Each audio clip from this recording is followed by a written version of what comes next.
વરસાદ બાદ રોગચાળાને અટકાવવા આરોગ્ય તંત્ર સજ્જ બન્યું છે। કમોસમી વરસાદના કારણે ફેલાતા રોગચાળાને અટકાવવા એક બેઠક યોજાઈ।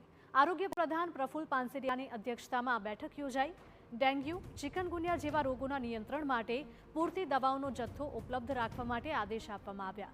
રાજ્યની તમામ સરકારી હોસ્પિટલ્સને આરોગ્યલક્ષી સુવિધાઓ પૂરી પાડવા સૂચના આપવામાં આવી છે। દરેક હોસ્પિટલમાં દવાનો પૂરતો જથ્થો રાખવા અધિકારીઓને સૂચના અપાઈ છે। વરસાદના કારણે પાણીજન્ય અને હવામાં ફેલાતા રોગો વધવાની સંભાવના છે। કોઈપણ પરિસ્થિતિને પહોંચી વળવા માટે આરોગ્ય વિભાગ સક્ષમ છે। આરોગ્ય વિભાગના ઉચ્ચ અધિકારીઓની ઉપસ્થિતિમાં મહત્વપૂર્ણ બેઠક યોજાઈ। પાણીજન્ય રોગો, મચ્છરજન્ય રોગો અને ઝેરી સાપ, વીસી વગેરે કરડવાથી એક પણ વ્યક્તિનું મૃત્યુ ન થાય એ માટે આરોગ્ય વિભાગ સતત સતર્ક છે।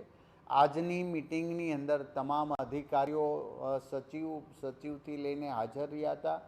ગુજરાતની તમામ આરોગ્ય સેવા સંભાળતી સરકારી સંસ્થાઓને પણ આજે સૂચના આપી દેવામાં આવી છે। એક પણ સેન્ટરની અંદર કોઈ પણ પ્રકારની દવા ઘટતી નથી અને ઘટે નહીં અને અગાઉથી પુરવઠો પ્રાપ્ત થઈ રહે હેતુથી આજની મિટિંગ અમે સંપન્ન કરવામાં આવી છે। આપણે આશા રાખી